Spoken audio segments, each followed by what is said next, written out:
con diestrés y está desaturado. Y entonces eso ya falla respiratoria y seguramente mi bebito necesita que lo intube ya porque el bebito es chiquito y sus músculos se van a agotar y entonces mi bebito se va a complicar y me está pidiendo UCI, me está pidiendo mi bebito. Y el bebito que sospechas de sepsis, pero que está con temas de respiratorios altos, ¿ya? Entonces, todo esto son criterios de severidad para que esos bebitos no se puedan ir a su casa y se tienen que quedar en su posta, claro, siempre y cuando tengan para hospitalizar o referir si es que no tienen para hospitalizar. ¿Cómo hacemos el diagnóstico? Entonces, el diagnóstico, ahí está ahora, vamos a la clínica. Entonces, ya hemos dicho que ¿qué tiene que tener primero? Periodo de incubación. ¿Cuánto es el periodo de incubación? 3 a 5 días. ¿Y qué tiene que haber antes de eso? Un familiar que esté enfermo y que va a producir esto. ¿Y cómo empieza? Con secreción nasal, estornudos, y que posteriormente se va a agregar tos persistente. ¿Sí? ¿Hasta ahí estamos de acuerdo? Perfecto. Y presenta taquimia. Y entonces, mi bebito tiene 7 meses. Y 7 meses, taquimia es...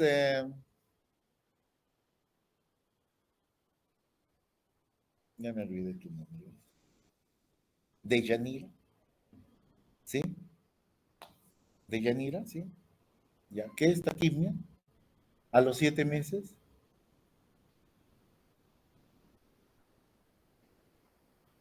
Más de... Soy sordo. La idea es que no se duerman, por eso les pregunto también, pues si no se van a dormir. ¿Qué? Rápido, pues. Más de 50. A ver. Los neonatos respiran hasta 60. Y eso es hasta el mes de edad. Entonces, si respira un bebito más de 60 y tiene menos de un mes, eso se llama taquim. En menores de un mes, más de 60 es taquim. Mayor de un mes hasta el año de edad, mayor de 50. Mayor de un año hasta por lo menos 2 años, mayor de 40. Entonces, 6, 5, 4. Mayor de un mes, mayor de un año, hasta los 2 años, 40. ¿Sí? Listo. Entonces ya saben qué es taquimia. Eso les va a ayudar bastante, sí, porque lo primero que van a hacer cuando vean un bebito es que cuéntenle primero la frecuencia respiratoria. Luego, ¿qué van a hacer? Pónganle saturómetro. Luego, ¿qué van a hacer? Van a empezar a usar sus escalas para valorar qué grado de dificultad va a tener y ahí ya van a tener las respuestas. Y luego, finalmente, ¿qué van a hacer? Revisar. Si tiene estertores, crépitos, subcrépitos o sibilantes, dirán, uy, ya está fácil, ¿no? El diagnóstico, ¿eh? Qué fácil es ser pediatra. Fácil, ¿verdad? Listo. Entonces, tos persistente, taquimia, con sibilancias o crepitantes en la auscultación del pecho, eso es bronquiolitis. Apnias en un bebito con proceso infeccioso y que tiene síntomas respiratorios como rinorrea, estornudos, también se considera bronquiolitis. Criterios de hospitalización, entonces, ¿cómo lo hospitalizo? Entonces, ustedes los que vayan a trabajar, bueno, en la parte pediátrica, ¿no? Lactantes menores de 6 meses, bebitos de 6 meses no se pueden ir a la casa, bebitos que presenten apnias. ¿Apnea qué es, Rodrigo? ¿Cuánto tiempo?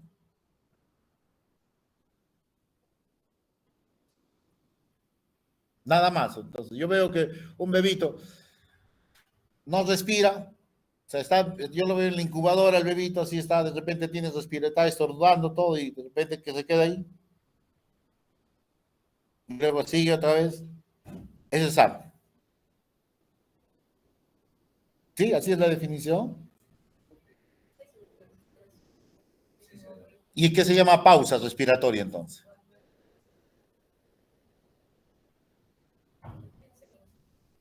¿Quiénes más están en pediatría? Ahí está, ahí está. Ya hablen.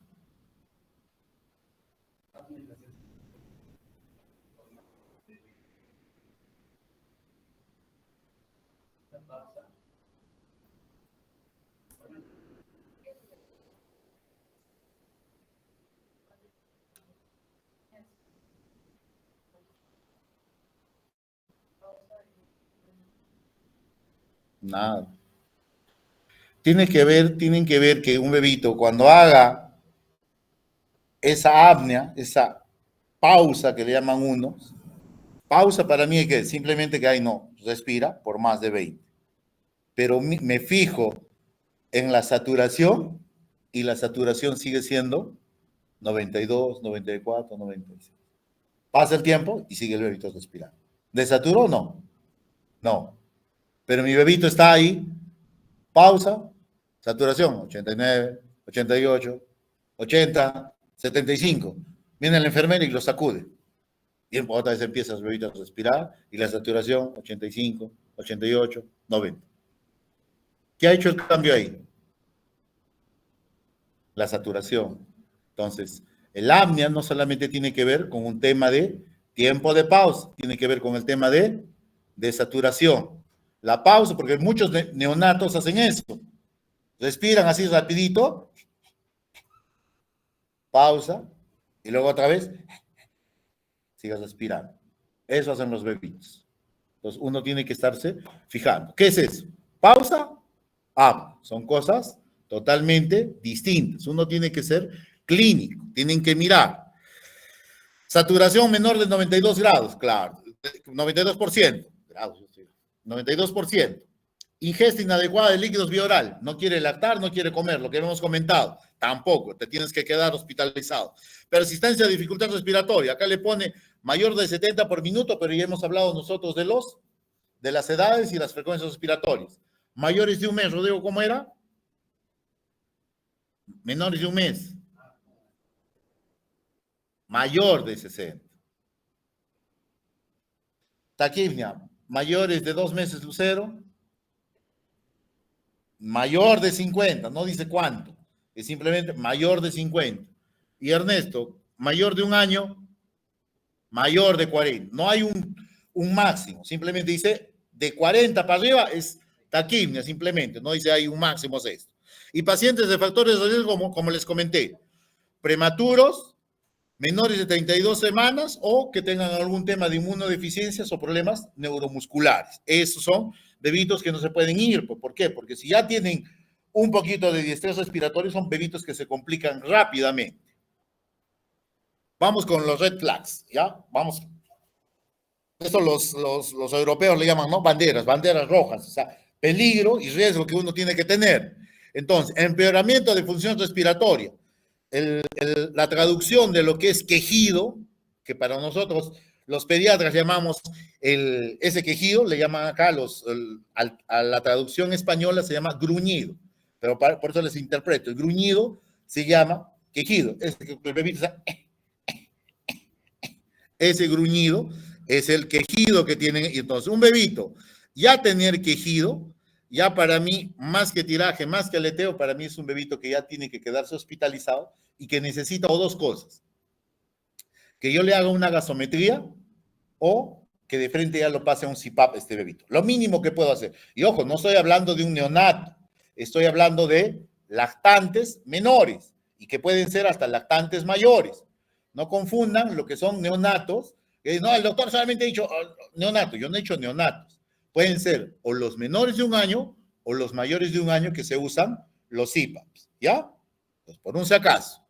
Ingesta de líquidos nuevamente, o sea, igualito, allá los europeos, los del Reino Unido dicen también, si este bebito no lacta, no se puede ir a la casa. Y entonces les he mezclado, si dan cuenta, lo que hablan los americanos contra los europeos y ambos están de acuerdo en que si no toma, no se alimenta, no toma líquidos, tiene diestrés respiratorio marcado, presenta apnea o cianosis o presenta un agotamiento de la parte respiratoria porque es pequeñito, ese bebito tiene que quedarse hospitalizado. Y eso no tiene ninguno de los dos, porque a veces hay diferencias entre ellos. Síntomas asociados, igual que cualquier proceso viral.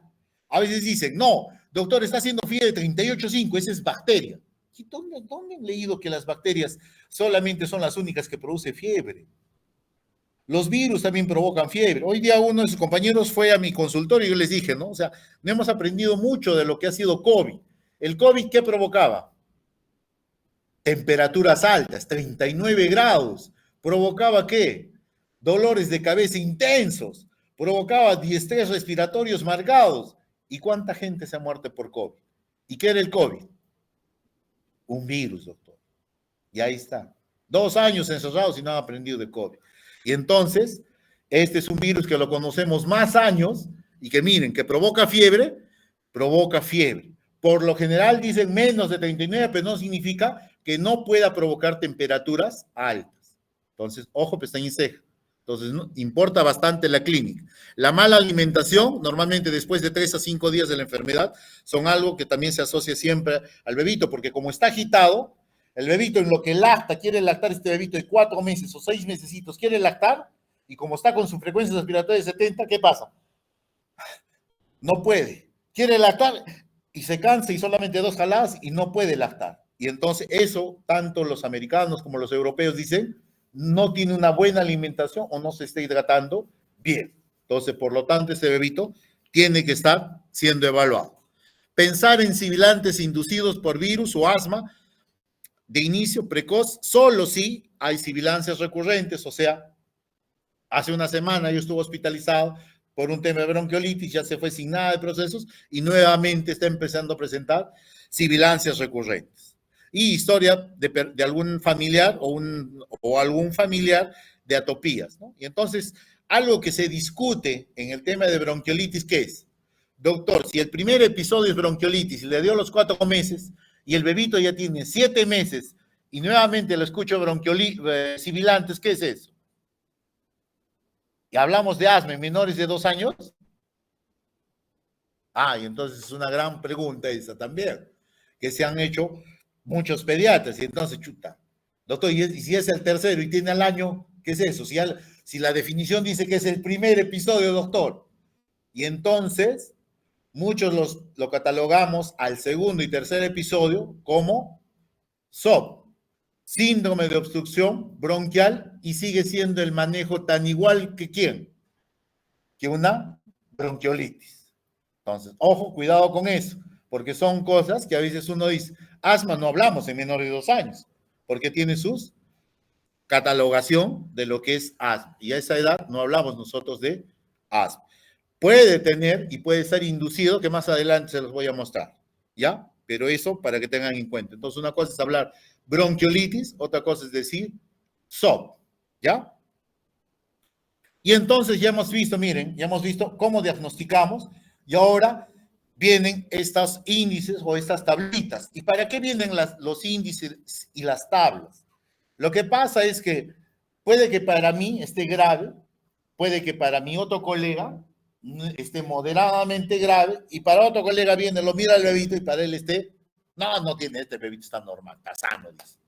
Y entonces, ¿qué ha pasado a nivel de salud? Se han creado este tema de tablas o índices o scores, ¿para qué? Para unificar criterios y poder decir si esto es moderado, severo o grave. Y entonces existe lo que es el índice de valoración del diestrés respiratorio.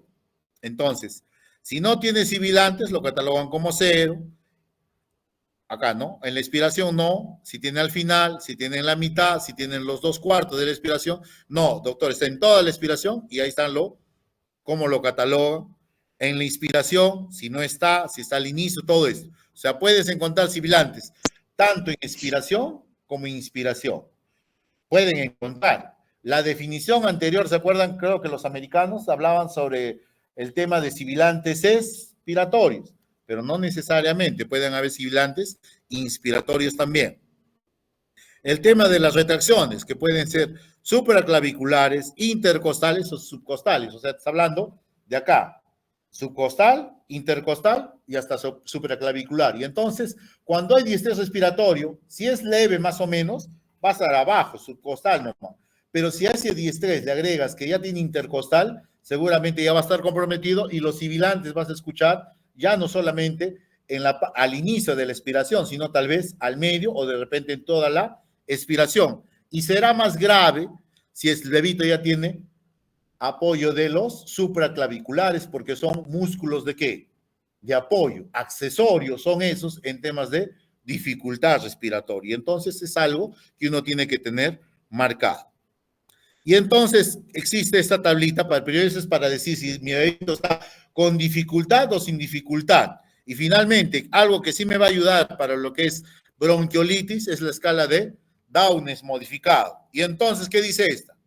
Si tiene, dice, acá dice, ¿no? Leve moderado, si tiene 1 a 3, 4 a 7 de puntaje perdón, 1 a 3 es leve, 4 a 7 es moderado, de 8 a 14 es grave, y acá están los puntajes, ¿no? En el puntaje, si no tiene sibilancias, es 0, si tiene al final de la expiración, durante toda la expiración, y además tiene en la inspiración. El tiraje, como les decía, no solamente tiene subcostal o intercostal, acá ya tiene, miren, supraclavicular más aleteo nasal, y acá tiene todo lo anterior más el supraesternal, lo que comentábamos, ¿no? Mientras empiece más y vaya yendo para arriba, seguramente está más complicado este lactante. Y la frecuencia respiratoria, si va a depender de la edad, y eso es algo que ya también les hemos dicho, ¿no? Pero generalmente, si el bebito ya tiene más de 60, es un bebito que tiene una taquim. Y la frecuencia cardíaca, los neonatos sí pueden tener hasta un poquito de 120, pero tener lactantes mayores de 2 meses con 120 no es lo frecuente. Entonces, más de 120 ya se da un puntaje de 1. Y el tema de ventilación, ¿tiene buena ventilación, regular, simétrica, o está disminuido en alguna parte porque ya no pasa, porque de repente está atelectasiado o ya no está, o tiene un tórax silente? Y finalmente, si el bebito está cianótico o no está cianótico. Ustedes les pueden preguntar que, más que el puntaje, les van a preguntar cuáles tienen que ver. Y ahí está lo que son sibilancias, tiraje, frecuencia respiratoria, frecuencia cardíaca, la ventilación y la cianosis. Son 6 ítems que tienen que ver en la escala de Downes modificado o de Ferres, ¿no? Listo. Entonces ya tienen ahora cómo catalogar. Y hemos definido, y hemos visto la epidemiología, y hemos visto la etiología, y hemos visto la fisiopatología, y hemos hablado de la clínica, y hemos visto cómo vamos a catalogar a nuestro bebito si es que está muy mal, y cómo hemos visto los temas de severidad y de riesgo. Listo. Vamos avanzando. Y existe esta escala que también le he jalado de lo que está en la guía del MINSA, ¿ya? Esta le dicen el ESBA. Y esto más que, de repente, más a los que somos médicos y a los que me están escuchando en la periferia y a los doctores que están acá de la parte del servicio de pediatría, a nosotros sí nos va a ayudar porque tenemos acá un área de trauma shock para definir si el bebito tiene o no tiene criterios para entrar a una unidad de cuidados intensivos. Entonces dice, tener un puntaje de 10 para arriba es un bebito que seguramente necesita un tema de UCI. Y entonces, nuevamente acá mira, si tú le pones a este bebito que tiene sibilantes en toda la expiración, tiene crepitantes, tiene tiraje intercostal y supraesternal, tiene frecuencia respiratoria, de lo que hemos hablado, más de 60 en menores de 2 meses, y la frecuencia cardíaca está también encima de 180, imagínate ya cuántos puntos tienes ahí, 2, 4, 6, 8, 10, más de 10, entonces ese bebito debería ser sin esperar a que tenga, mira, hipoflujo, o sea, que ya no escuches, ya de repente tengas que escuchar un tórax silente. Escuchar un tórax silente, o sea, lo escucho, no escucho nada, doctor, no escucho nada, ya eso, con eso para mí, más que suficiente para que este bebito vaya a UCI y que sea de riesgo para que ustedes lo puedan mandar hacia un hospital. Entonces, les he presentado estas tablas para que se puedan guiar ustedes y puedan tener una ayuda para poder ver cuándo vamos a referir a nuestros bebitos. Algo que debemos saber y pasa en los establecimientos de salud y en los hospitales. Doctor, y se necesita una radiografía, habíamos hablado hace poco de la clínica. Cuando hemos definido, la clínica es clara y la definición. Bronquiolitis, ¿cómo era? ¿Cómo te llamas? Rosa, ¿cómo era la definición?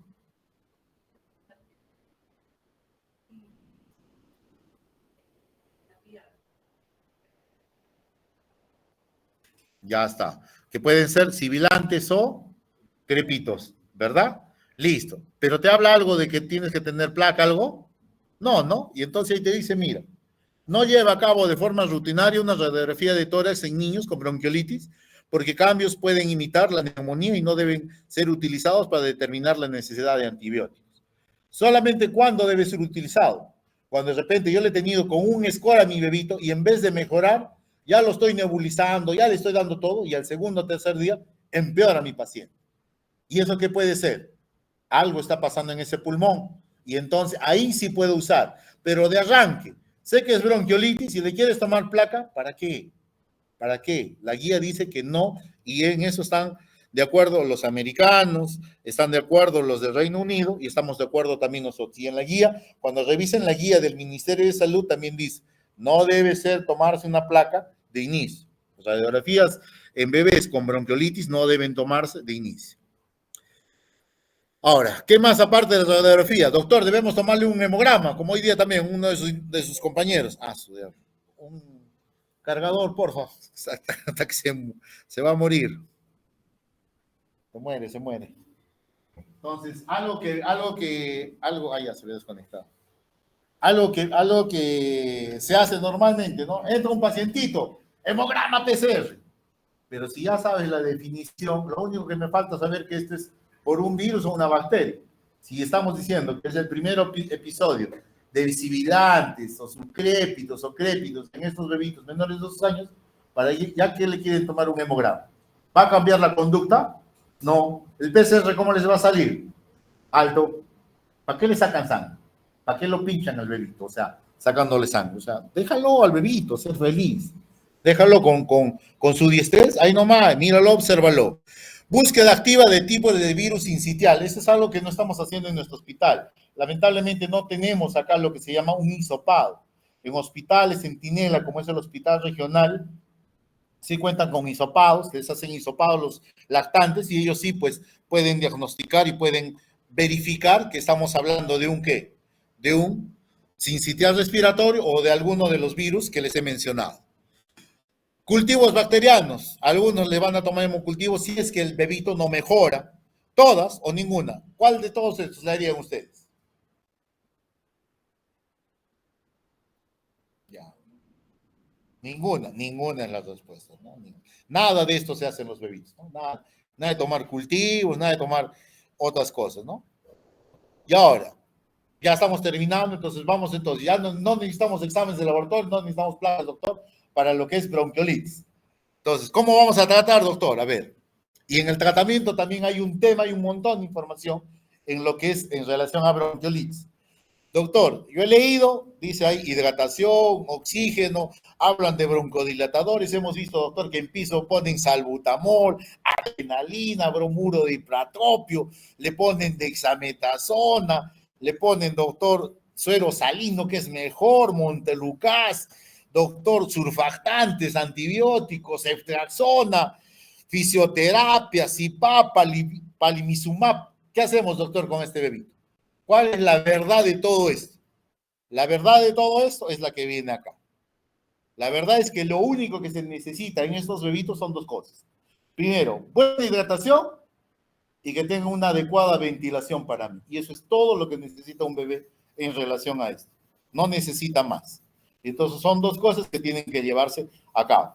Hay muchas controversias y eso yo le he llamado controversias porque es cierto, son controversias que nos han salido. Pero antes de pasar a las controversias, quiero terminar con lo que son las complicaciones cuando un bebito se está complicando y uno tiene que ver. Y ahí sí tienes que tomar otros exámenes. Si tu bebito se complica, la parte respiratoria va a ser la primera. Una insuficiencia respiratoria es la que se va a dar con los criterios que les dije hace un rato. Le tomo una gasometría y tienes un PCO2 encima de 60 y tienes un PO2 por debajo de 60. Entonces es un bebito que está hipoxémico, hipercápnico y que seguramente necesita un tubo. Me está pidiendo, por favor, intúbame que me muero. Un bebito con apnea que hemos dicho, cesa de la respiración por más de 20 segundos con desaturación. Temas de neumonía, porque estas infecciones respiratorias virales se pueden sobreagregar otros microbios.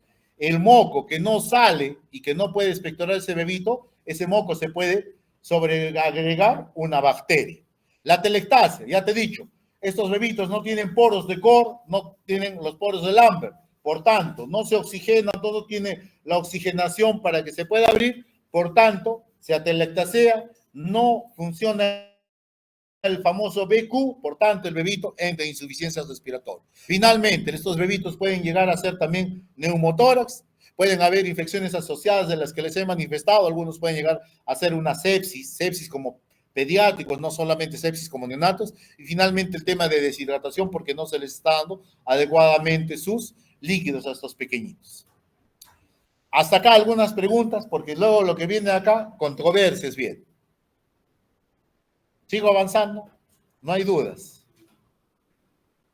Avanzo rapidito entonces, sino que me estoy pasando. Y entonces, algo que se habla bastante es, doctor, ¿qué desierto hay entre bronquiolitis y broncodilatadores? ¿Se deben usar? ¿No se deben usar? ¿Qué hay de todo esto? Vamos a ir no solamente a la parte final, pero sí se han hecho varios estudios en relación a esto. Hasta el 2022 hay estudios. ¿Y qué ha habido de acá? Dice, los broncodilatadores, la conclusión es que los broncodilatadores